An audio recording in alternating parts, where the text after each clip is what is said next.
Il faut nommer le réel, il faut nommer le réel. On est en 2022, le réel, ça fait un bout de temps qu'il a été nommé. Peut-être pas par tous les politiques, c'est Oui, ce non, que mais dit enfin, Jean-Baptiste. aussi parce que je suis désolée, hein, il y a encore, c'était quoi, Chirac, Sarkozy, ils avaient nommé le réel à certains moments, mais enfin, eux non plus n'ont pas agi. Donc la question aujourd'hui, c'est que les Français, ils ne veulent plus entendre des politiques qui nomment Ils le veulent réel, des actes. puisqu'ils veulent des actes. Donc c'est bien aimable de nous dire: «Il y a un problème avec un certain type d'immigrés qui justement sont, dans la rue, ne sont pas accueillis, des flux incontrôlés, des gens qu'on laisse crever sous le périph', ou des gens qu'on laisse finir sur la colline du crack et ensuite venir dire: «Oh là là, mais zut flûte, il y a de la délinquance». Bah, évidemment, Non, mais puisqu'il attends, y a pas d'accueil, il y a pas d'intégration, il y a pas de reconduction à la frontière quand il y a pas une possibilité d'insérer les gens et ensuite on vient déplorer les conséquences et en plus, ensuite, on vient mettre effectivement une étiquette sur la totalité de ces gens. Moi, je suis navrée, dans l'histoire de toute société humaine, il y a ce qu'on appelait à une époque les classes dangereuses, hein, ce que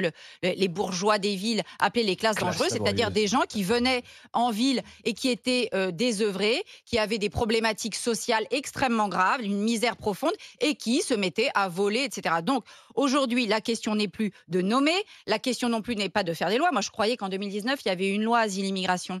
Alors, il y Je a sais eu, pas, tu pour sais, tu commencer, sais apparemment. combien il y a eu de lois depuis 30 ans? Mais voilà. Il y a eu 29 Eh ben lois Par donc, an, sur quoi. Ouais. l'immigration qu'est-ce que depuis ça 30 montre? ans. Ça montre donc qu'il y a une difficulté non seulement à gérer les flux, mais aussi à gérer les stocks. Parce que l'INSEE parle en flux et en stock, hein. Ça paraît horrible de parler comme ça d'être humain, mais c'est ça, c'est les flux migratoires et les stocks migratoires.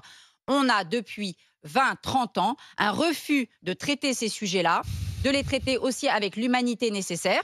Pourquoi? Parce que d'abord, on a les pressions de l'Europe, faut pas oublier, un certain nombre de lois. Quand on tape sur Valéry Giscard d'Estaing, et je suis pas la dernière à le faire, mais la question du regroupement familial, c'est quelque chose qui lui avait été imposé par l'Europe déjà à l'époque, et on n'était pas encore avec 64. l'Union européenne. Les crémieux. Voilà, donc il y a un certain nombre de sujets aujourd'hui. Le temps n'est plus aux déclarations, ni à l'île aux enfants de Casimir avec on est gentil avec les gentils, méchant avec les méchants. Je crois que les Français, il faut arrêter de leur parler comme à des bébés, Oui, parce mais que vraiment, on Enfin, nous prend pour Barbara, des quand même, la abrutis. proposition